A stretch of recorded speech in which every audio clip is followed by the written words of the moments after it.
ഈ acid wash എന്ന് പറഞ്ഞു കഴിഞ്ഞാൽ ഫിറ്റിംഗ്സ്, ടോയ്ലറ്റ് ബൗൾസ്, സ്ക്വയർ ഫീറ്റിനാണ് നമുക്ക് ചാർജ് വരുന്നത്. സ്കൂള് അങ്ങനെ ഒരു ക്ലീനിങ് ഉണ്ടോ? ഏകദേശം ഒരു 3 hours ഞാൻ ശരിക്കും സാറ്റിസ്ഫൈഡ് ആണ് വർക്കിൽ.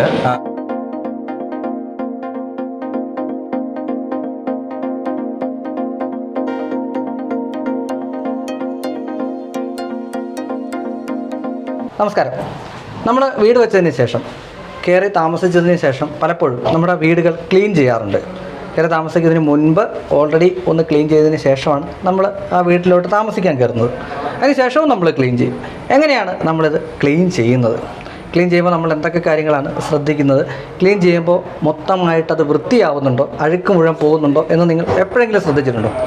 പക്ഷേ ഇതൊക്കെ ശ്രദ്ധിച്ചെങ്കിൽ മാത്രമേ നമ്മുടെ വീടിൻ്റെ പരിരക്ഷ, അതിപ്പോൾ ഫ്ലോറിങ് ആയിക്കോട്ടെ, പെയിൻറ്റിങ് ആയിക്കോട്ടെ, ഇതെല്ലാം കൃത്യമായിട്ട് സംരക്ഷിച്ച് നിർത്താൻ പറ്റൂ എന്നുള്ളതാണ് ഞാൻ വിശ്വസിക്കുന്നത്. അതുകൊണ്ട് തന്നെ ഇന്ന് ഞാൻ നിങ്ങളെ പരിചയപ്പെടുത്താൻ പോകുന്നത് നമ്മുടെ വീടിനുള്ളിലെ ക്ലീനിങ്ങിനെ കുറിച്ചാണ്. ഒരു ഡീപ്പ് ക്ലീനിങ് ടെക്നിക്കുകളും എങ്ങനെ ഇത് ചെയ്യാം, എന്താണ് അതിൻ്റെ പ്രസക്തി, അതിന് എത്ര ചിലവ് വരും എന്നൊക്കെ നമുക്ക് ഈ വീഡിയോയിലൂടെ മനസ്സിലാക്കാം. ഇന്ന് നമ്മൾ നിൽക്കുന്നത് ഒരു വീട്ടിലാണ്. നമ്മുടെ എറണാകുളത്തുള്ള ഒരു വീട്ടിലാണ്. ആ വീടിൻ്റെ ക്ലീനിങ് വർക്കുകളൊക്കെ നടന്നുകൊണ്ടിരിക്കുകയാണ്. നമുക്ക് നേരിട്ട് കയറി തന്നെ മനസ്സിലാക്കാം എന്താണ് ഇവിടെ നടക്കുന്നതെന്നുള്ളത്. ഞാൻ Ajay Shankar, home and commercial interior consultant. ഡോക്ടറിൻ്റെ പുതിയൊരു എപ്പിസോഡിലേക്ക് എല്ലാവർക്കും ഒരിക്കൽ കൂടി സ്വാഗതം.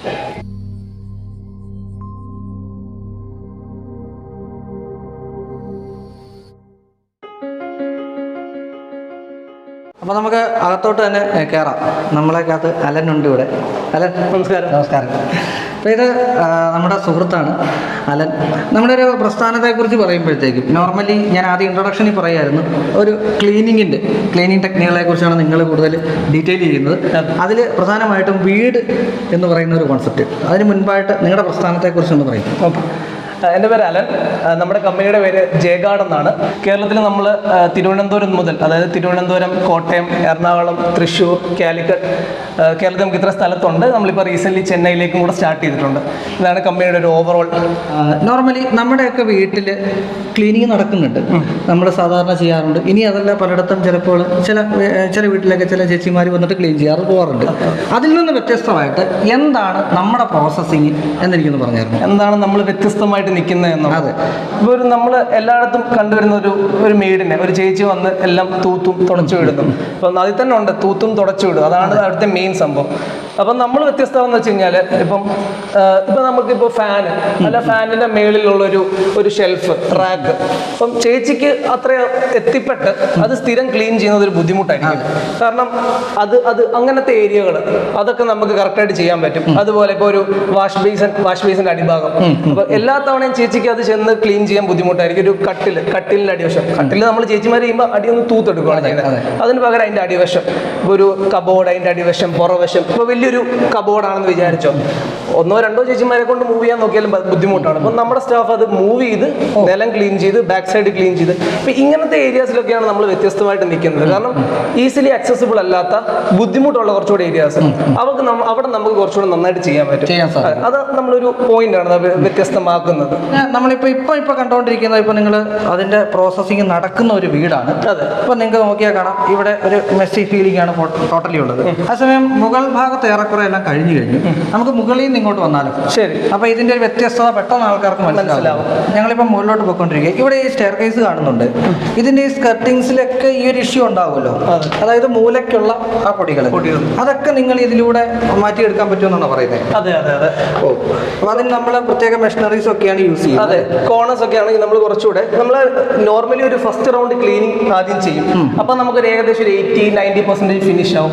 ശേഷം ഇപ്പൊ ഒരു കോർണറിൽ ചിലപ്പോൾ നമ്മൾ ഫസ്റ്റ് റൗണ്ട് ക്ലീൻ ചെയ്യുമ്പോൾ കുറച്ച് പൊടി അവിടെ അക്യുമുലേറ്റ് ചെയ്തിരിക്കാം. ഓക്കെ, അപ്പോൾ അത് നമ്മൾ സെക്കൻഡ് റൗണ്ടിൽ അത് പോയിട്ട് ഇങ്ങനത്തെ ഏരിയാസ് മാത്രം ടാർഗറ്റ് ചെയ്ത് നമുക്ക് ക്ലീൻ ചെയ്യാൻ പറ്റും. അപ്പോഴാണ് നമ്മൾ ആക്ച്വലി ഒരു പെർഫെക്ഷനിലേക്ക് എത്താൻ പറ്റുന്നത്. ഓക്കെ, അപ്പോൾ ഇതിപ്പോൾ ഇതിൻ്റെ ഒരു ലിവിങ് ഏരിയ പോലെയാണ്. ഇവിടെ എല്ലാം കൃത്യമായിട്ട് നമ്മൾ ചെയ്തിട്ടുണ്ട്. നമ്മളിപ്പോൾ താഴെ കണ്ട വാഷ് ബേസിൽ കുറച്ചേറെ പൊടിയൊക്കെ പിടിച്ച് നിൽക്കുന്നതായിരുന്നു. ഇവിടുത്തെ വാഷ് ബേസ് നിങ്ങൾ ക്ലീൻ ചെയ്തിരിക്കുന്നതാണ് അല്ലേ? ഇതിപ്പോൾ മൊത്തം ഇതിൻ്റെ ഒരു പ്രോസസ്സിങ് നമ്മൾ എങ്ങനെയാണ് ചെയ്യുന്നത് ഒന്ന് ഇതിപ്പം അറ്റാച്ച്ഡ് ആണ്, മൂവബിൾ ആണ്, രണ്ട് ടൈപ്പ് നമുക്ക് വരാം. അതെ, മൂവബിൾ ആണെങ്കിൽ നമ്മൾ മൊത്തത്തിൽ എടുത്ത് മാറ്റാതെ കുറച്ച് മാറ്റി ബാക്കിൽ നമുക്ക് കൈ കയറി ക്ലീൻ ചെയ്യാവുന്ന പോലെ ക്ലീൻ ചെയ്യും. അതുപോലെ ഇതിന്റെ ക്യാബിനറ്റ്സിന്റെ ഉൾവശം ഇപ്പൊ ഒരു കൺസ്ട്രക്ഷൻ കഴിഞ്ഞാണെങ്കിൽ അതിൽ മാർക്കിങ്സ് ഉണ്ടാവും, പശ ഉണ്ടാവും, സ്റ്റെയിൻസ്, ഇതെല്ലാം ക്ലീൻ ചെയ്യാൻ പറ്റും. അതുപോലെ ഈ പൈപ്പ് ഫിറ്റിങ്ങിൽ ഉള്ള സ്റ്റെയിൻസ് ഒക്കെ നമുക്ക് റിമൂവ് ചെയ്യാൻ പറ്റും. ഇതൊക്കെയാണ് നമുക്ക് അതിലേക്ക് എന്താ പറയുക ഡീറ്റെയിലിംഗ് എന്ന് പറഞ്ഞിട്ട് വരുന്നത്. അതായത് ഇങ്ങനെ പറയാം, ഈച്ച് ആൻഡ് എവറി പോർഷൻ നമ്മൾ ക്ലിയർ ചെയ്ത് പോവുക. നമ്മൾ യൂസ് ചെയ്യുന്ന ദിവസം ലുക്ക് ആൻഡ് കോർണർ. അതെ, എല്ലാ മൂലകളും നമ്മൾ വിട്ടുപോകുന്ന എല്ലാ കോർണേഴ്സും അതാണ് നമ്മൾ ടാർഗറ്റ് ചെയ്ത് കറക്റ്റ് ആക്കി ചെയ്യാൻ നോക്കുന്നത്. ഇപ്പം നമ്മൾ വാഷ് ബേസിനാണ് ഇനിയിപ്പം നമ്മുടെ ഇവരിവിടെ കിച്ചൺ ചെയ്തിട്ടുണ്ട്. താഴത്തെ കിച്ചൺ ഇപ്പം നല്ല വർക്ക് നടന്നുകൊണ്ടിരിക്കുന്ന ഒരു ടൈമാണ്. ഇപ്പം ഇതും ഈ പറഞ്ഞതുപോലെ ഇതിനകത്ത് ഞാനൊരു കാര്യം ചോദിച്ചോട്ടെ, വളരെ പ്രധാനപ്പെട്ട ഒരു പ്രശ്നമാണ് നമ്മുടെ സാധാരണ പ്രേക്ഷകരെ സംബന്ധിച്ചോളം ഇതിൽ യൂസ് ചെയ്യുന്ന കെമിക്കൽസും കാര്യങ്ങളും എങ്ങനെയാണ്. നമ്മൾ യൂസ് ചെയ്യുന്ന കെമിക്കൽസിനെ പറ്റി പറയുകയാണെങ്കിൽ pH ന്യൂട്രൽ ആയിട്ടുള്ള കെമിക്കൽസ് ആണ് നമ്മൾ യൂസ് ചെയ്യുന്നത്. അത് യൂസ് ചെയ്യാനുള്ള കാരണം എന്ന് പറഞ്ഞാൽ ഓരോ ടൈല്, ഓരോ ഇപ്പം സ്റ്റോൺസ്, ഇങ്ങനെ പല മെറ്റീരിയൽസ് ആണ് ഓരോ സൈറ്റുകളിൽ, ഓരോ വീടുകളിൽ നമ്മൾ ഫ്ലോറിംഗ് ആണെങ്കിലും വോൾസിലാണെങ്കിലും ചെയ്യുന്നത്. അപ്പം നമ്മളിപ്പോൾ അസിഡിക് നേച്ചറോ ബേസിക് നേച്ചറോ ഉള്ള സാധനങ്ങളാണെങ്കിൽ അപ്പോൾ അതിൻ്റെ നാച്ചുറൽ ആയിട്ടുള്ള അതിൻ്റെ ഒരു ബിഹേവിയർ ഉണ്ട്. അതിനെ നമ്മൾ ഓൾട്ടർ ചെയ്ത് അതിൻ്റെ കോട്ടിങ്ങുകൾ അല്ലെങ്കിൽ അതിൻ്റെ കളർ ഇതിനൊക്കെ ഫെയ്ഡ് ആവാൻ ചാൻസ് ഉണ്ട്. ഇതെല്ലാം ഒഴിവാക്കാൻ വേണ്ടി നമ്മൾ pH ന്യൂട്രൽ ആയിട്ടുള്ള കെമിക്കൽസ് ആണ്, ചെറിയൊരു സോപ്പിക് നേച്ചർ മാത്രമുള്ള ഒരു ഷാമ്പൂ പോലെ ഇരിക്കുന്ന ഒരു നേച്ചറുള്ള pH ന്യൂട്രൽ കെമിക്കൽസ് ആണ് നമ്മൾ യൂസ് ചെയ്യുന്നത്. അതായത് ഫ്ലോറിംഗിലേക്ക് വരുമ്പോഴത്തേക്കും ടൈൽ എന്നൊക്കെ പറഞ്ഞാൽ ഒരു എഞ്ചിനീയർഡ് സ്റ്റോൺ ആണ്, അത് ഉണ്ടാക്കിയെടുക്കുന്ന പ്രോഡക്റ്റ് ആണ്. ഇനി അതല്ല ഗ്രാനൈറ്റിലോട്ട് പോകുമ്പോഴും നാച്ചുറൽ ആണെങ്കിൽ പോലും ഇങ്ങനെയുള്ള ഈ കെമിക്കൽസ് ഒക്കെ വരുമ്പോഴത്തേക്കുള്ള ഇഷ്യൂസ് സാധാരണ ജനങ്ങൾക്ക് അറിയാം. പിന്നെ ഇതിലൊക്കെ നോക്കുകയാണെങ്കിൽ എപ്പോക്സി വന്നിട്ടുണ്ട്, അതും ഇതുമായിട്ടൊക്കെ കെമിക്കൽ റിയാക്ഷനിൽ ഏർപ്പെട്ട് പ്രശ്നം വരാനുള്ള. ഈ കെമിക്കൽ റിയാക്ഷൻ്റെ കാര്യം പറയുമ്പോൾ നമ്മൾ പറഞ്ഞു pH ന്യൂട്രൽ ആയിട്ടുള്ള കെമിക്കൽസ് ആണ് ചെയ്യുന്നത്. അപ്പം ചില സിറ്റുവേഷനിൽ നമ്മുടെ ക്ലയൻസ് തന്നെ ഇങ്ങോട്ട് ആസിഡ് വാഷിനെ പറ്റി ചോദിക്കാറുണ്ട്. അപ്പം ആസിഡ് വാഷ് എന്ന് പറയുന്ന ഒരു സംഗതി നമ്മളോട് ചോദിക്കുമ്പോൾ നമ്മൾ ആദ്യം ചെയ്യുന്നത് വെച്ച് കഴിഞ്ഞാൽ എഡ്യൂക്കേറ്റ് ചെയ്യും ക്ലയൻറ്റ് അടുത്ത്. ഈ ആസിഡ് വാഷ് എന്ന് പറഞ്ഞു കഴിഞ്ഞാൽ ഇപ്പോൾ ഒരു ടൈല് ഇത് നേരത്തെ പറഞ്ഞാൽ അതിനൊരു പ്രോപ്പർട്ടി ഉണ്ട്, അപ്പോൾ അതിനൊരു കോട്ടിംഗ് ഉണ്ട്. നമ്മൾ ആസിഡ് യൂസ് ചെയ്യുമ്പോൾ ഇപ്പോൾ ഒരു ചെളിയുണ്ട്, ഒരു സ്റ്റെയിൻ ഉണ്ട്, അല്ലെങ്കിൽ ഒരു തുരുമ്പിന്റെ പാടുണ്ട്, ഒരു ഇപ്പം അടുക്കളയാണെങ്കിൽ ഗ്യാസ് ഊറ്റി വെക്കുന്ന തുരുമ്പിന്റെ വട്ടത്തിലുള്ള പാട് വരും, അത് കാണിച്ചിട്ട് ആസിഡ് ചെയ്യണമെന്ന് പറയും. അപ്പോൾ നമ്മൾ ആദ്യം പറയാം അത് പോവും, സമ്മതിക്കാം, പക്ഷെ അതിന്റെ കൂട്ടത്തിൽ ഇതിന്റെ പ്രൊട്ടക്റ്റീവ് കോട്ടിങ് കൂടെ അങ്ങ് പോകും. അതായത് നമുക്കിപ്പോൾ അത് വൃത്തിയായിരിക്കാം, പക്ഷെ ഒരു 4 അല്ലെങ്കിൽ 6 അല്ലെങ്കിൽ 1 വർഷം കഴിയുമ്പോഴത്തേക്ക് നമ്മൾ നോക്കുമ്പോഴത്തേക്ക് ഈ ടൈൽ എന്തായാലും മങ്ങിപ്പോയത് അന്ന് ഓർക്കത്തില്ല, നമ്മൾ ആസിഡ് വാഷ് ചെയ്തതിന്റെ കാരണം കൊണ്ടാണ് ഇത് വന്നതെന്ന്. ഇതാണ് അതിന്റെ ഏറ്റവും വലിയൊരു ഡൗൺ സൈഡ്. അപ്പം നമ്മൾ കഴിവതും ആദ്യം ക്ലയന്റിനെ എഡ്യൂക്കേറ്റ് ചെയ്യും, ഇതിന് ഇങ്ങനെ ഒരു പ്രശ്നമുണ്ട്. പൊതുവേ എൻ്റെ അഭിപ്രായത്തിൽ അങ്ങനെ എൻ്റെ ഒരു അറിവ് വെച്ചിട്ട് അധികം ആൾക്കാർ ഇത് പറയാറില്ല. കാരണം നമ്മൾ ഒരു വർക്ക് ചെയ്യുന്നതിനേക്കാൾ ഉപരി ക്ലയന്റിന് പ്രോപ്പർ കാര്യങ്ങൾ പറഞ്ഞു കൊടുത്ത് ഇതാണ് സംഭവം, ഇതാണ് ചെയ്യുന്നത്, ഇങ്ങനെയാണ് നമ്മൾ ആസിഡ് വാഷ് എന്നിട്ടും വേണമെന്ന് പറയുവാണെങ്കിൽ മാത്രം നമ്മൾ ചെയ്യാറുള്ളൂ. അപ്പൊ നമ്മൾ പെർമിഷനോട് കൂടി മാത്രം അത് ചെയ്യാറുള്ളൂ. അതെ അതെ. ഇതിപ്പോ നമ്മളിപ്പം കിച്ചണിൽ വരുമ്പോഴത്തേക്ക് ഇവരിപ്പം ഇവിടെ കബോർഡ്സ് ചെയ്തിട്ടുണ്ട്. കബോർഡ്സ് ഇത് ഫുള്ള് മൾട്ടിവുഡിൽ ചെയ്തതിന് ശേഷം അതിന്റെ മുകളിൽ ഒരു എന്താ പറയുക വിനൈൽ ഫോമാണ് ചെയ്തിരിക്കുന്നത്. അപ്പൊ ഇതിലൊക്കെ ചെയ്യുന്ന ഒരു വർക്കും അല്ലെങ്കിൽ ഇതിനകത്തൊക്കെ നമ്മൾ ചെയ്യേണ്ട ചില പ്രോസസ്സിൽ നിങ്ങൾ അതിന്റെ കൃത്യമായിട്ടുള്ള കൃത്യത പാലിച്ചില്ല എന്നുണ്ടെങ്കിൽ ഇഷ്യൂസ് വരും. അപ്പൊ അതെല്ലാം നമ്മൾ ശ്രദ്ധിച്ച് മാത്രമാണ് ഈ പ്രൊഡക്റ്റുകളെല്ലാം തന്നെ നിങ്ങൾ വർക്കൗട്ട് ചെയ്യുന്നത് അല്ലേ. ഇതിലൊരു കാര്യം എന്ന് പറഞ്ഞാൽ ഇപ്പം നമ്മളെപ്പോൾ ഒരാൾ പ്രൊഫഷണലൊക്കെ അത് സ്വന്തമായിട്ട് പലരും ക്ലീൻ ചെയ്യാറുണ്ട്.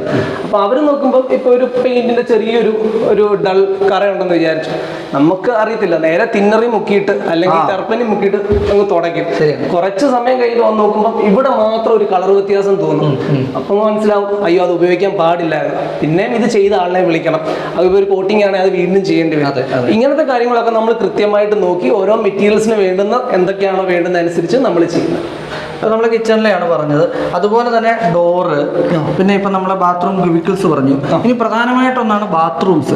നമുക്ക് അതിലോട്ടുകൂടെ ഒന്ന് ഒരു വീടിന്റെ ഏറ്റവും എന്താ പറയുന്നത് സുരക്ഷിതമായിട്ടിരിക്കേണ്ട അണുവിമുക്തമായിട്ടിരിക്കേണ്ട സ്ഥലങ്ങൾ ഒന്ന് ബാത്റൂം ഒന്ന് കിച്ചണും. തീർച്ചയായും. അപ്പൊ ഇതെങ്ങനെയാണ് നമ്മൾ വർക്കൗട്ട് ചെയ്യുന്നത്? ഇപ്പൊ ഒരു ബാത്റൂം ആണെങ്കിൽ നമ്മൾ ചെയ്യുന്ന ആദ്യം ഇതിന്റെ ഒരു വോൾ ടൈൽസ്, എല്ലാ ബാത്റൂമിനും വോൾ ടൈൽസ് ചെയ്യുന്നുണ്ട്. വോൾ ടൈൽസ് മൊത്തം നമ്മൾ സ്ക്രബ് ചെയ്തിട്ടാണ് വാഷ് ചെയ്യുന്നത്. വോൾ ടൈൽസ് സ്ക്രബ് ചെയ്ത് വാഷ് ചെയ്യും. അതുപോലെ പൈപ്പിന്റെ fittings, toilet bowls, wash basins, ഇങ്ങനെയുള്ളതെല്ലാം നമ്മൾ അതിന്റെ വാട്ടർ സ്റ്റെയിൻസ് എല്ലാം റിമൂവ് ചെയ്ത് കൊടുക്കും. അതുപോലെ ഇനിയിപ്പം കട്ടിയുള്ള കറകൾ, ഇപ്പൊ വെള്ളത്തിന്റെ സ്റ്റെയിൻസ് നമ്മൾ മഞ്ഞ കളറിൽ വരാറുള്ളത്, ഇങ്ങനത്തെ സ്റ്റെയിൻസ് ഉണ്ടെങ്കിൽ നേരത്തെ പറഞ്ഞ പോലെ ആസിഡ് വെച്ച് ക്ലയന്റിന്റെ പെർമിഷനോട് കൂടി നമ്മൾ അത് റിമൂവ് ചെയ്ത് കൊടുക്കാറുണ്ട്. പിന്നെ ഫ്ലോർ ആണെങ്കിൽ നമ്മൾ മൊത്തത്തിൽ സ്ക്രബ് ചെയ്ത് വാഷ് ചെയ്ത് കൊടുക്കും. എക്സോസ്റ്റ് ഫാൻസ് ഉള്ള ബാത്റൂംസ് ആണ് എക്സോസ്റ്റ് ഫാൻസ് ക്ലീൻ ചെയ്ത് കൊടുക്കും. എക്സോസ്റ്റ് ഫാൻ വരെ നമ്മൾ ക്ലീൻ ചെയ്യും. അതെ, എക്സോസ്റ്റ് ഫാൻസ്, അതുപോലെ ഡ്രസ്സ് ഹാങ് ചെയ്യുന്ന ഫിറ്റിംഗ്സ്, ഇങ്ങനത്തെ എല്ലാം കംപ്ലീറ്റ്ലി ബാത്റൂം നമ്മൾ ചെയ്യുന്നത്. ഇനി മെയിനായിട്ട് ഇപ്പോൾ ഇവിടെ ഈ കബോർഡ്സ് നിങ്ങൾ തീർത്ത് വെച്ചിരിക്കുന്നതാണ്. അപ്സ്റ്റെയറിലാണെന്ന് നമ്മൾ കണ്ടു. ഇത് നമ്മൾ കബോർഡ്സിൻ്റെ കാര്യം ആദ്യം ഒന്ന് പരാമർശിച്ചു പോയെങ്കിലും ഇതിപ്പം വളരെ നീറ്റായിട്ട് വൃത്തിയായിട്ടിരിക്കുന്നുണ്ട്. ഇതിൻ്റെ കൂടെ ഒന്ന് പറഞ്ഞേക്കാം. യൂഷ്വലി വരുന്നത് വെച്ച് കഴിഞ്ഞാൽ ഇതിപ്പോൾ ഒരു കൺസ്ട്രക്ഷൻ കഴിഞ്ഞ് വെച്ചിരിക്കുന്നതാണ്. അപ്പോൾ ഇതിൽ നമ്മൾ യൂഷ്വലി വരുന്നത് വെച്ചാൽ ഇതിൻ്റെ ഇപ്പോൾ കോർണേഴ്സിലുള്ള ഫിക്സിങ്, അതിൻ്റെ പശകൾ വരാറുണ്ട്, പിന്നെ മാർക്കിങ്സ് വരാറുണ്ട്, അങ്ങനത്തെ നമ്പർ മാർക്കിങ്സ്. ഇതാണ് യൂഷ്വലി കൺസ്ട്രക്ഷൻ കഴിയുമ്പോൾ വരുന്ന പ്രശ്നം. പിന്നെ പൊടി നമുക്ക് കോമൺ ആണ്. ഇതാണ് യൂഷ്വലി കബോർഡ്സിന്റെ ഉൾവശത്ത് വരുന്നത്. അപ്പോൾ അതുപോലെ ഇപ്പോൾ ഒക്കുപ്പൈഡ് ആയിട്ടുള്ള ഒരു വീടാണെങ്കിൽ ഇതിന്റെ ഉള്ളിൽ സാധനങ്ങൾ ഉണ്ടാവും. അപ്പോൾ ഒരു പേഴ്സണൽ കബോർഡ് ആണെങ്കിൽ നമ്മൾ ക്ലയന്റ് പെർമിഷനോട് കൂടി നമ്മൾ പറയുന്ന വെച്ചാൽ ക്ലയന്റ് ഉള്ള വീടാണെങ്കിൽ പ്രസൻസ് ഉണ്ടാവണം, കാരണം പേഴ്സണൽ സാധനങ്ങൾ ഉള്ളതാണ്. അപ്പോൾ അത് മാറ്റി വെച്ച് നമ്മൾ ഉൾവശം ക്ലീൻ ചെയ്ത് തിരിച്ച് സാധനങ്ങൾ വെക്കും ക്ലയന്റിന്റെ പ്രസൻസിൽ. ഇങ്ങനെയാണ് നമ്മൾ പേഴ്സണൽ കബോർഡ്സ് സാധനങ്ങൾ ഉള്ളത് ക്ലീൻ ചെയ്യുന്നത്. ഏത് ടൈപ്പ് ഓഫ് ക്ലയൻസ് ആണ് നമുക്ക് ഉള്ളത്? നമുക്ക് ഏകദേശം 4 തരത്തിലുള്ള ക്ലയൻസ് ആണ് ഉള്ളത്. അപ്പം ഒരെണ്ണം എന്ന് പറഞ്ഞാൽ ഇതേപോലത്തെ റെസിഡൻഷ്യൽ ക്ലയൻസ്. റെസിഡൻഷ്യൽ ക്ലയൻസിന്റെ ഒരു ഇമ്പോർട്ടൻസ് വരുന്നത് വെച്ച് കഴിഞ്ഞാൽ ഫസ്റ്റ് നമ്മൾ ഫുൾ ഡീപ് ക്ലീൻ ചെയ്ത് കൊടുക്കും. അതിനുശേഷം ഒരു ആനുവൽ മെയിൻ്റനൻസ് കോൺട്രാക്റ്റ് ആയിട്ട്, ഇപ്പം 1 year മെയിൻ്റനൻസ് കോൺട്രാക്ട് ആനുവൽ, അതിൽ നമ്മൾ ഓരോ മാസം വന്ന് ക്ലീൻ ചെയ്ത് കൊടുക്കുക. അങ്ങനെ എല്ലാ മാസവും ഉണ്ട്. അത് നമുക്ക് കസ്റ്റമൈസ്ഡ് ആയിട്ട് ചെയ്യാം. ക്ലയന്റിന് ഇപ്പം 3 മാസത്തിൽ ചെയ്താൽ മതി, അപ്പം അല്ലെ എല്ലാ മാസവും ചെയ്യണം, അത് നമുക്ക് കസ്റ്റമൈസ്ഡ് ആയിട്ട് ചെയ്ത് കൊടുക്കാൻ പറ്റും. അപ്പം അങ്ങനെ ചെയ്യുന്നുള്ള ഗുണം എന്ന് വെച്ച് കഴിഞ്ഞാൽ 1 time ചെയ്യുമ്പോൾ നമ്മളെല്ലാം ഡീറ്റെയിൽ ചെയ്ത് പോകും. 2nd time മെയിൻ്റനൻസ് എന്നുള്ള രീതിയിൽ, അപ്പോൾ അതനുസരിച്ച് റേറ്റുകൾ കുറയും. മെയിൻറ്റെയിൻ ചെയ്ത് പോകുമ്പോഴത്തേക്ക് നമ്മൾ വീട് വെക്കുന്ന പോലെ ഇമ്പോർട്ടൻ്റ് ആണല്ലോ മെയിൻറ്റെയിൻ ചെയ്യുന്നത്. അപ്പോൾ ലോങ് ടേമിലേക്ക് വളരെ നന്നായിരിക്കും അങ്ങനെ ചെയ്യുന്നത്. അതൊരു ടൈപ്പ് ഓഫ് ക്ലയൻസ്. സെക്കൻഡ് എന്ന് പറഞ്ഞാൽ കമേഴ്ഷ്യൽ എന്ന് പറഞ്ഞാൽ ഇപ്പോൾ ഫാക്ടറി, ഓഫീസസ്, ഇപ്പോൾ ക്ലിനിക്സ്, ഇങ്ങനത്തെ ക്ലയൻസ് ഉണ്ട്. അവരും കുറച്ചുകൂടെ റെഗുലർ ആണ്. ബിക്കോസ് ഒരുപാട് ആൾക്കാർ കയറി ഇറങ്ങി പോകുന്നു. അപ്പോൾ കുറച്ചുകൂടെ റെഗുലറായിട്ട് അവിടെ ക്ലീനിങ്ങും കാര്യങ്ങളും വേണ്ടി വരുന്നു. അങ്ങനത്തെ ക്ലയൻസ് ഉണ്ട്. അതുകൂടാതെ നമുക്ക് വരുന്ന അപ്ഹോൾസ്ട്രി മേക്കേഴ്സ് ഉണ്ട്. അതായത് ഇപ്പം ഇതിന് ഞാൻ പറഞ്ഞില്ല ഇതുവരെ, നമുക്കിപ്പം സോഫാസ് ഉണ്ടാക്കി വിൽക്കുന്ന ആൾക്കാരുണ്ട്. അപ്പോൾ അവർക്ക് മെയിൻ്റെനൻസ് ആയിട്ട് കൊടുക്കാൻ പറ്റും കസ്റ്റമേഴ്സിന് നമ്മുടെ സർവീസ്. ഇപ്പം ഒരു പ്രീമിയം കസ്റ്റമറിന് ഒരു സോഫ കൊടുത്തു. സോഫയാണെങ്കിൽ നമുക്കൊരു നല്ല കുട്ടികളൊക്കെ ഉള്ള വീടാണെങ്കിൽ ഒരു 4 മാസം 6 മാസം കഴിയുമ്പോഴത്തേക്ക് ഒന്ന് മുഷിഞ്ഞ പോലെ, അപ്പം വേർപ്പായിട്ട് അങ്ങനെയൊക്കെ. അപ്പോൾ 6 മാസം കഴിയുമ്പോൾ നമ്മൾ പോയി സോഫയെല്ലാം ഷാമ്പൂ ചെയ്ത് കൊടുക്കും. അപ്പം ഏകദേശം പുതിയ മണം, നീറ്റായിട്ട് ക്ലീൻ ആയിട്ടിരിക്കും. അങ്ങനത്തെ കസ്റ്റമേഴ്സ് ഉണ്ട്. അതുകൂടാതെ കൺസ്ട്രക്ഷൻ കഴിഞ്ഞിട്ടുള്ള, അതായത് ഈ കോൺട്രാക്ടേഴ്സ് അല്ലെ ഇന്റീരിയർ ഡിസൈനേഴ്സ്, അങ്ങനെയുള്ളവരുടെ വർക്ക്സ് നമ്മൾ ചെയ്യാറുണ്ട്. അതായത് കൺസ്ട്രക്ഷൻ കഴിയുമ്പോൾ കൺസ്ട്രക്ഷൻ വേസ്റ്റ്, അതുപോലെ അവിടെയാണ് ഈ പറഞ്ഞ ഡീറ്റെയിലിങ്ങിന് ഏറ്റവും ഇമ്പോർട്ടൻസ് വരുന്നത്. കാരണം പെയിന്റിങ്ങിന് പെയിന്റ് സ്പോട്സ് വരും. അതുപോലെ ഈ പറഞ്ഞ എന്താ പറയുക പശകൾ, ഇങ്ങനത്തെ കാര്യങ്ങളെല്ലാം വരും. ഈ 4 ടൈപ്പ് ഓഫ് ക്ലയൻസ് ആണ് നമുക്ക് ഉള്ളത്. ഇനി ഇതിന്റെ മെയിനായിട്ട് ഇതിന്റെ ഒരു ഭാഗമാണ് ഇതിന്റെ റേറ്റ്. അതെ. നോർമലി എത്ര റേറ്റ് ആണ് നമ്മൾ ചാർജ് ചെയ്യുന്നതിനായിട്ട്? നമുക്ക് റേറ്റ്സ് വരുന്നത് വെച്ച് കഴിഞ്ഞാൽ സ്ക്വയർ ഫീറ്റിനാണ് നമുക്ക് ചാർജ് വരുന്നത്. സ്ക്വയർ ഫീറ്റിന് 4 രൂപയാണ് നമുക്ക് ചാർജ് വരുന്നത്. ഒരു എക്സാമ്പിൾ ആയിട്ട് പറഞ്ഞാൽ ഒരു 3 BHK എന്ന് പറഞ്ഞ ഒരു യൂഷ്വൽ ഇതാണല്ലോ, ഒരു 1500 സ്ക്വയർ ഫീറ്റ് ആണ് യൂഷ്വലി 3 BHKs വരാറുള്ളത്. 1500 സ്ക്വയർ ഫീറ്റ് നമുക്ക് ചെയ്യുന്നതിന് 4 രൂപ സ്ക്വയർ ഫീറ്റിന് 6000 രൂപയാണ് വരുന്നത്. അപ്പം ഇത്രയും അത് 1 time. ഇനി ആനുവൽ മെയിൻ്റെനൻസ് ആയിട്ട് മാറ്റുമ്പോഴത്തേക്ക് ഏകദേശം 2.25 രൂപയായിട്ട് മാറും ഓരോ മാസം ചെയ്യുമ്പോഴത്തേക്ക്. അത് കസ്റ്റമൈസ്. ഇപ്പൊ 3 മാസം ആണെങ്കിൽ ചെറിയൊരു വ്യത്യാസത്തിൽ റേറ്റ്സ് അങ്ങോട്ടോ ഇങ്ങോട്ടോ മാറി അങ്ങനെയാണ് വരുന്നത്. ഇതിൽ തന്നെ ഞാൻ മറ്റൊരു കാര്യത്തോട് ചോദിച്ചോട്ടെ. എൻ്റെ അടുത്ത് നമ്മുടെ ഇതിനെക്കുറിച്ച് പറഞ്ഞപ്പോഴത്തേക്ക് എൻ്റെ ഒരു സുഹൃത്ത് ചോദിച്ചാണ്, നമ്മുടെ ഇന്റീരിയർ ചെയ്യുമ്പോഴത്തേക്കും ഇൻസൈഡ് പെയിന്റ്, അതായത് വോള്, അങ്ങനെ ഒരു ക്ലീനിങ് ഉണ്ടോ? നമുക്ക് ഇന്റീരിയർ പെയിന്റ് വാഷിംഗ് എന്ന് പറഞ്ഞ സംഭവം ഉണ്ട്. ആക്ച്വലി ഇന്റീരിയർ ഡീപ് ക്ലീനിങ്ങിന്റെ അത് നമ്മൾ ഇപ്പം ഞാൻ പറഞ്ഞ എത്രയുമാണ് വരുന്നത്. ഇനിയിപ്പോൾ വോൾസിന്റെ ഡസ്റ്റിങ് നമ്മൾ ചെയ്യും. ഓക്കെ, കൺസ്ട്രക്ഷൻ കഴിയുമ്പോൾ ഇതിലെല്ലാം പൊടി ഉണ്ടാവും. ഈ കട്ടിങ്, ഡ്രില്ലിങ് ഇതെല്ലാം വരുന്നതാണ്. അത് നമ്മൾ ഡസ്റ്റ് ചെയ്ത് കളയും. ഇനി ഇപ്പൊ കൈ വെച്ച് ഒരച്ചതിന്റെ ഒരു പാട്, അതിനാണ് പെയിന്റ് വാഷിംഗ് എന്ന് പറയുന്നത്. അത് കുറച്ചുകൂടെ പെയിന്റ് ഇളകാതെ സ്ക്രബ് ചെയ്ത് വാഷ് ചെയ്യുന്നൊരു ഇതുണ്ട്. അത് ഇതിൽ നിന്ന് വ്യത്യസ്തമായിട്ടുള്ള ഒരു സർവീസ്. അത് വേറൊരു സർവീസ് ആയിട്ട് നിങ്ങൾ ചെയ്യുന്നു? അതെ. അത് എക്സ്റ്റീരിയർ ചെയ്യാൻ സാധിക്കും? അത് എക്സ്റ്റീരിയർ നമ്മളിപ്പോൾ ഇന്റീരിയർ ഡീപ് ക്ലീനിങ് ആണ് സ്പെഷ്യലൈസ് ചെയ്തിരിക്കുന്നത്. അത് എക്സ്റ്റീരിയർ നമ്മൾ ചെയ്യുന്നത് വെച്ച് കഴിഞ്ഞാൽ ഇപ്പം ഒരു വിൻഡോസിന് ഇന്റീരിയറും എക്സ്റ്റീരിയറും ആയിട്ടാണ് വരുന്നത്. ഇതിന്റെ പുറവശം ഇതിന്റെ ഉള്ളിൽ തന്നെ നമ്മൾ ചെയ്തു കൊടുക്കും, ഈ പാക്കേജിന്റെ ഉള്ളിൽ തന്നെ. അതുകൂടാതെ കോബെബ്സ്, അതായത് ചെലന്തി വലകൾ, അതും നമ്മൾ ഇതിന്റെ ഉള്ളിൽ തന്നെ ചെയ്തു കൊടുക്കും. എക്സ്റ്റീരിയറിലേക്ക് നമ്മൾ ഇത്രയുമാണ് ചെയ്തു കൊടുക്കുന്നത്. അതെ, ഇപ്പൊ ഡോർ ആണെങ്കിലും പുറത്തേക്ക് ഇരിക്കുന്ന ഭാഗം എല്ലാം കംപ്ലീറ്റ് ക്ലീൻ ചെയ്ത് ഇറങ്ങി പോകുമ്പോഴത്തേക്ക് സിറ്റ് ഔട്ട് ഉണ്ടെങ്കിൽ സിറ്റ് ഔട്ടും ക്ലീൻ ചെയ്ത് ഫിനിഷ് ചെയ്യുന്നത് നമ്മൾ. അതുപോലെ ഇനി നിങ്ങളുടെ സർവീസ് നെറ്റ്വർക്കും, അപ്പോൾ നോർമലി നമ്മുടെ വീഡിയോസ് കാണുന്നവർ കേരളത്തിലെ തെക്കേ അറ്റം തൊട്ട് വടക്കേ അറ്റം വരെ ഇത് കാണുന്നവരാണ്. അപ്പോൾ അങ്ങനെയുള്ളവർക്ക് നമ്മുടെ ഒരു സർവീസ് എങ്ങനെയാണ്? നമ്മളെ എങ്ങനെ റീച്ച് ചെയ്യാന്നുള്ളത് നമ്മൾ വെബ്സൈറ്റ് കൂടാണ് നമ്മൾ കൂടുതൽ വരുന്നത്. അല്ലാതെ ഗൂഗിളിൽ ജയഗാർഡ് എന്ന് സെർച്ച് ചെയ്ത് കഴിഞ്ഞാൽ ഡയറക്റ്റ് നമ്മളിലേക്ക് വരും. കാരണം ഇത്രയും സ്ഥലങ്ങളിലുണ്ടെന്ന് ഞാൻ പറഞ്ഞിരുന്നു. അപ്പോൾ ഏത് സ്ഥലത്തുനിന്ന് നമ്മൾ സെർച്ച് ചെയ്താലും നമ്മളെ എത്തിപ്പെടാറുണ്ട് ക്ലയൻസ്.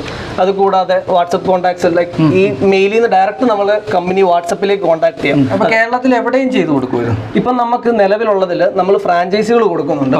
ഇപ്പം തിരുവനന്തപുരം, കോട്ടയം, തൃശ്ശൂർ ഈ പറയുന്ന ഏരിയകളിലെല്ലാം നമ്മൾ ഫ്രാഞ്ചൈസിയാണ് സെല് ചെയ്തിരിക്കുന്നത്. എറണാകുളത്താണ് നമ്മൾ ഓൺ യൂണിറ്റ്സ് റൺ ചെയ്യുന്നത്. അപ്പം എക്സാമ്പിൾ പറയുകയാണെങ്കിൽ ഇപ്പോൾ ഒരു മാവേലിക്കര അല്ലെ പത്തനംതിട്ട, കോട്ടയത്തു നിന്നുള്ള ടീം ഒരു ഏകദേശം 60-70 കിലോമീറ്റർ വരെ ട്രാവൽ ചെയ്ത് പോയി ചെയ്തു കൊടുക്കും. അതെ, അപ്പം മാവേലിക്കര, പത്തനംതിട്ട ഒക്കെ നമ്മൾ ചെയ്യാറുള്ളതാണ്. ഇപ്പം മലപ്പുറം എന്ന സ്ഥലത്ത് നമുക്ക് ആസ് ഓഫ് സർവീസ് ഇല്ല. പക്ഷേ നമ്മൾ കാലിക്കറ്റിൽ നിന്ന് ടീം പോയി മലപ്പുറത്ത് ചെയ്തു കൊടുക്കും. ഒരു 60-70 കിലോമീറ്റേഴ്സ് വരെ നമ്മൾ ചെയ്തു കൊടുക്കും. അതെ, ഓക്കെ. അപ്പോൾ എനിക്ക് ഒരു കാര്യം കൂടെ ഒന്ന് ക്ലാരിഫൈ ചെയ്യാണ് നമ്മുടെ കസ്റ്റമേഴ്സിന് വേണ്ടിയിട്ട്. ഇനിയിപ്പോൾ നമ്മളിപ്പോൾ ചെയ്തുകൊണ്ടിരിക്കുന്ന ഒരു പുതിയ വീടാണ്. ഇവിടെ ഫർണിച്ചേഴ്സോ കാര്യങ്ങളോ ഒന്നുമില്ല. എനിക്ക് തോന്നുന്നു നിങ്ങളൊരു രാവിലെ തുടങ്ങി ഒരു 4 മണി 5 മണിയാകുമ്പോൾ അവസാനിക്കും എന്ന് വിചാരിക്കുന്നു. അങ്ങനെയാണോ? ഏകദേശം അങ്ങനെ തന്നെയാണ്. ഓക്കെ. ഇതല്ല, നമുക്ക് ഫർണിച്ചറൊക്കെ ഉൾപ്പെടെ ഉള്ള ഒരാൾ താമസിക്കുന്ന എക്സിസ്റ്റിംഗ് ആയിട്ട് ലൈവ് ആയിട്ടുള്ള ഒരു വീടാണ്. അങ്ങനെ വരുമ്പോൾ എത്ര സമയം എടുക്കും? ഇപ്പം ഇതിപ്പോൾ ഏകദേശം ഒരു 2000 സ്ക്വയർ ഫീറ്റ്, 1900 സ്ക്വയർ ഫീറ്റ് ആണ് വരുന്നത്. അത്രയും സ്ക്വയർ ഫീറ്റ് കാലിയായിട്ടുള്ളതും അല്ലാതെ ഒക്കുപ്പൈഡ് ആയിട്ടുള്ളതോട് വ്യത്യാസം വരുന്ന ഒരു ഏകദേശം ഒരു 3 hours വ്യത്യാസം വരും. കാരണം നമുക്ക് ഫർണിച്ചേഴ്സ്, സോഫാസ്, ഇപ്പോൾ ഒരു വലിയ സോഫയൊക്കെ ആണെങ്കിൽ അത് മൂവ് ചെയ്ത് അതിൻ്റെ ഫ്ലോർ, ഇപ്പം കാലിയാണെങ്കിൽ നമുക്ക് ഒറ്റ കംപ്ലീറ്റ് കാലി ആയത് കാരണം കുറച്ചുകൂടി എളുപ്പം ചെയ്തു. ഇപ്പം സ്ക്രബ് ചെയ്യണം, സ്ക്രബിങ് മെഷീൻ നമുക്ക് ചെയ്യാൻ എളുപ്പമാണ്. ഫർണിച്ചേഴ്സ് ഉണ്ടെങ്കിൽ ഓരോ ഫർണിച്ചേഴ്സും നീക്കി കുറച്ച് ടൈം എക്സ്ട്രാ എടുക്കും. നമുക്ക് ഒരു ദിവസത്തെ പ്രോസസ്സേ ഉള്ളൂ. അതെ. ആര് വിളിച്ചാലും നിങ്ങൾക്ക് ഒറ്റ ദിവസം കൊണ്ട് ഇവർ വന്ന് ക്ലീൻ ചെയ്യും. നമുക്ക് അതിലൊരു ഗ്യാരണ്ടി ഉണ്ട്. ഇപ്പം ചില കമ്പനീസ് ഉണ്ട്, ഇപ്പം ഇന്നിപ്പോൾ ഒരു 6 മണി വരെ ക്ലീൻ ചെയ്തു. നമ്മൾ മലയാളികൾക്ക് പൊതുവേ ഉള്ളൊരു സ്വഭാവമാണ് ഇന്നത്തെ പണി ഈ സമയം കൊണ്ട് 5 മണിക്ക് തീർക്കുക എന്ന്, ബാക്കി നമുക്ക് നാളെ നോക്കാം. നമ്മൾ അങ്ങനെയല്ല. നമ്മൾ വർക്ക് പറഞ്ഞിരിക്കുന്ന ടൈമിൽ മാക്സിമം തീർക്കാൻ ശ്രമിക്കും. തീർന്നില്ലെങ്കിൽ തീർത്തിട്ട് നമ്മൾ പോകത്തുള്ളൂ. ആ ഒരു കമ്മിറ്റ്മെന്റ് നമ്മുടെ ഗ്യാരണ്ടിയാണ്. ഇതല്ലാതെ നിങ്ങൾക്ക് എന്തൊക്കെ സർവീസ് ആവുന്നത്? ഇത് നമ്മൾ ക്ലീനിങ് സർവീസിനെ പറ്റിയാണ് സംസാരിച്ചത്. ഇതല്ലാതെ നമ്മൾ പ്രൊവൈഡ് ചെയ്യുന്ന നേരത്തെ പറഞ്ഞ സോഫ ഷാംപൂയിങ് സർവീസ് ഉണ്ട്. അതേപോലെ തന്നെ കാർപ്പറ്റിന്റെ ഷാംപൂയിങ് ഉണ്ട്. അതുകൂടാതെ നമുക്ക് പെസ്റ്റ് കൺട്രോൾ സർവീസ് ഉണ്ട്. നമുക്ക് ഡിസിൻഫെക്ഷൻ ഫ്യൂമിഗേഷൻ സർവീസ് ഉണ്ട്. ഇതാണ് നമ്മുടെ സർവീസുകൾ വരുന്നത്. ഇത്തരം സർവീസുകൾ നമുക്ക് ഇതിനകത്ത് ആഡ് ഓൺ ചെയ്ത് വരുന്നുണ്ട്. അതെ. ഒരു സാധാരണക്കാരനായിട്ടുള്ള ഒരാളെ സംബന്ധിച്ചിടത്തോളം എത്രമാത്രം പലപ്പോഴും പല കാര്യങ്ങളും എത്രമാത്രം എന്നത് കൃത്യമായിട്ട് അറിയില്ല. അപ്പോൾ നമ്മൾ പലതും പറഞ്ഞു കൊടുക്കുമ്പോൾ സംശയങ്ങളുണ്ടാവും. സംശയങ്ങൾ വരട്ടെ, അത് നമുക്ക് ക്ലിയർ ചെയ്ത് മുന്നോട്ട് പോകുമ്പോഴാണ് യഥാർത്ഥത്തിൽ എന്തിനും ഒരു ഉത്തരം കിട്ടുക എന്ന് പറയുന്നത്. അതുപോലൊരു ഉത്തരവാണ് ഞാൻ നിങ്ങൾക്ക് കാണിച്ചു തന്നത്. അപ്പോൾ അതിന് എന്നോടൊപ്പം സഹകരിച്ച അലനും നിങ്ങളുടെ പ്രസ്ഥാനം ജയഗാർഡ്, എന്തായാലും വലിയൊരു താങ്ക്സ് ഞാൻ അറിയിക്കുകയാണ്. Thank you so much. അപ്പോൾ എൻ്റെ ഒപ്പം ഉള്ളത് മിസ്റ്റർ ശരത്ത്, അദ്ദേഹത്തിൻ്റെ സഹോദരനായിട്ടുള്ള പ്രണവ്. നമ്മളിപ്പോൾ ഏതൊരു സംഗതി ചെയ്യുമ്പോഴത്തേക്കും ഒരു വീട്ടിൽ ഒരു ക്ലീനിങ് ഒക്കെ കാണിച്ചു, പക്ഷേ വീട്ടുകാരെ അവരുടെ അഭിപ്രായം കൂടെ അറിയണമല്ലോ. തീർച്ചയായും. അപ്പോൾ അതുകൊണ്ടാണ് ഞാൻ അദ്ദേഹത്തെ സിമ്പിളായിട്ട് ഒരു കാര്യം ചോദിക്കാനായിട്ട് ഉദ്ദേശിക്കുന്നത്. നമ്മൾ എന്തുകൊണ്ട് ഇങ്ങനൊരു പ്രസ്ഥാനത്തിലോട്ട് ഈ ഒരു സംഭവം ഏൽപ്പിച്ചു? കയറി താമസിക്കാൻ പോകുന്നുള്ളൂ എന്ന് എനിക്കറിയാം. അതിനൊരു ആദ്യം തന്നെ ഒരു കൺഗ്രാജുലേഷൻസ് പറയുന്നു. Thank you. പറഞ്ഞോ. ആക്ച്വലി വീട് പണി കഴിഞ്ഞിട്ട് ഏറ്റവും തലവേദനയുള്ള കാര്യമാണ് ക്ലീനിങ്. ഞങ്ങളെ സംബന്ധിച്ച് ഞങ്ങളുടെ വീട് കുറച്ച് അകലെയാണ്. ഞങ്ങൾ ഇവിടെ കോൺട്രാക്ട് കൊടുത്തിട്ടാണ് വീട് പണിതത്. അപ്പോൾ ഇവിടെ വന്ന് നിന്ന് നമുക്ക് ക്ലീൻ ചെയ്യാനുള്ള ഒരു ഇൻകൺവീനിയൻസ് ഉണ്ടായിരുന്നു. അതേപോലെ തന്നെ പണിക്കാർ ഇറങ്ങി കഴിഞ്ഞപ്പോഴത്തേക്ക് ഇവിടെ മൊത്തം തവിട് പൊടി ആക്കിയിട്ടാണ് പോയത് ശരിക്കും പറഞ്ഞു കഴിഞ്ഞാൽ. പക്ഷേ അവിടെ ഇവിടെ പെയിന്റ്, മറ്റേ സിമെന്റ്, അങ്ങനെയുള്ള കാര്യങ്ങളൊക്കെ. അപ്പോൾ നമ്മൾ ക്ലീൻ ചെയ്ത് കഴിഞ്ഞാൽ അത് ഏതൊരു ലെവലിലേക്ക് അത് ക്ലീൻ ആവുന്നുള്ളൊരു കൺഫ്യൂഷൻ ഉണ്ടായിരുന്നു. ഞങ്ങളൊന്ന് ട്രൈ ചെയ്തു, പക്ഷെ അത് അത്ര സക്സസ്ഫുൾ ആയില്ല. അപ്പോഴാണ് ഇങ്ങനെ നമുക്കൊരു പുറത്ത് കൊടുക്കാമെന്നുള്ളൊരു രീതിയിൽ ചിന്തിക്കാൻ കാരണം. ബേസിക്കലി കൺവീനിയൻസ് തന്നെയാണ് നമ്മളുടെ മെയിൻ ഉദ്ദേശം. തീർച്ചയായിട്ടും. സഹോദരനും അത് തന്നെയാണ് അഭിപ്രായം? അതന്നെ ഒരുപാട് ട്രൈ ചെയ്തു, പക്ഷെ ഒന്നും പോണില്ല എന്നുള്ള അവസ്ഥ വന്നപ്പോൾ ഏൽപ്പിച്ചു. ഓക്കെ. ഇനി ഇതിനകത്ത് ഒരു റിസൾട്ട് എന്ന് പറഞ്ഞൊരു സാധനമുണ്ട്. എന്ത് പ്രൊജക്റ്റ് നമ്മൾ ഏൽപ്പിച്ചാലും അത് കഴിയുമ്പോഴത്തേക്കുള്ള ഒരു സാറ്റിസ്ഫാക്ഷൻ, അത് എത്ര ശതമാനമുണ്ട്? അല്ലെങ്കിൽ അതിനെക്കുറിച്ചുകൂടെ ഒന്ന് അഭിപ്രായം പറയാം. ഇപ്പോൾ ഞാൻ ശരിക്കും സാറ്റിസ്ഫൈഡ് ആണ് വർക്കിൽ. എനിക്ക് മെയിനായിട്ടുള്ള പ്രശ്നങ്ങൾ ഈ കബോർഡും അതുപോലത്തെ ഈ പെയിന്റും സിമെന്റും പറ്റിയിരിക്കുന്ന അങ്ങനത്തെ പ്രശ്നങ്ങളൊക്കെ ആയിരുന്നു. അത് ഇപ്പം ഞാൻ ചെക്ക് ചെയ്തിട്ട് എല്ലായിടത്തും കുഴപ്പമില്ല, നല്ല രീതിയിൽ തന്നെ വന്നിട്ടുണ്ട്. So I am satisfied actually. മുഖത്ത് അറിയും, അഥവാ സംസാരത്തിൽ പോലും മുഖത്തറിയാൻ പറ്റും. അപ്പോൾ എന്തായാലും വളരെ സന്തോഷം നമ്മളോട് സഹകരിച്ചു. Thank you. ഇതിൽ കൂടുതൽ എനിക്കൊന്നും പറയാനില്ല. കാര്യം പറയാനുള്ളത് നമ്മുടെ കസ്റ്റമർ പറഞ്ഞു കഴിഞ്ഞു. ഒരു പ്രോഡക്റ്റ് അല്ലെങ്കിൽ ഒരു പ്രൊജക്റ്റ് നമ്മൾ ഒരു പ്രസ്ഥാനത്തെ ഏൽപ്പിക്കുമ്പോൾ നമ്മുടെ ചില വിഷൻസ് ഉണ്ടാവും. അത് ഇന്ന പോലെ വരണം എന്ന് നമുക്ക് വിഷൻസ് ഉണ്ടാവും. അത് കൃത്യമായിട്ട് എത്തി എന്ന് പറയേണ്ടത് അവിടുത്തെ കസ്റ്റമർ തന്നെയാണ്. ആ കസ്റ്റമർ തന്നെ അതിനെക്കുറിച്ച് കൃത്യമായിട്ട് പറഞ്ഞിരിക്കുകയും ചെയ്യുന്നു. അപ്പോൾ ഇന്നത്തെ വീഡിയോ ഇവിടെ അവസാനിക്കുകയാണ്. അപ്പോൾ ഇവിടെ തന്നെ അവരുടെ വണ്ടി കിടക്കുന്നുണ്ട്, അവരുടെ ഒരു ഓമ്നി വാൻ കിടക്കുന്നുണ്ട്. അതിൽ അവരുടെ ഡീറ്റെയിൽസ് ഉണ്ട്, ഡിസ്ക്രിപ്ഷൻ ബോക്സിൽ ഇട്ടേക്കാം. അപ്പോൾ ഇതുപോലുള്ള മികച്ച വീഡിയോസ് ഇനിയും വരും. അങ്ങനെയുള്ള വീഡിയോസൊക്കെ വരുന്ന ചാനലാണ് ഡോക്ടർ ഇന്റീരിയർ. നിങ്ങൾ സബ്സ്ക്രൈബ് ചെയ്യാത്ത എല്ലാവരും ഒന്ന് സബ്സ്ക്രൈബ് ചെയ്യുന്ന കാര്യം കൂടി പരിഗണിക്കുക. ലൈക്ക് ചെയ്യാൻ മറക്കാതിരിക്കുക, ഷെയർ ചെയ്യുക, പ്രധാനമായിട്ട് എല്ലാവരുടെയും കമൻറ്റ് വിടുക. മറ്റൊരു മികച്ച വീഡിയോ ആയിട്ട് ഞാൻ വീണ്ടും എത്തും. അതുവരെ Ajay Shankar signing off, doctor interior.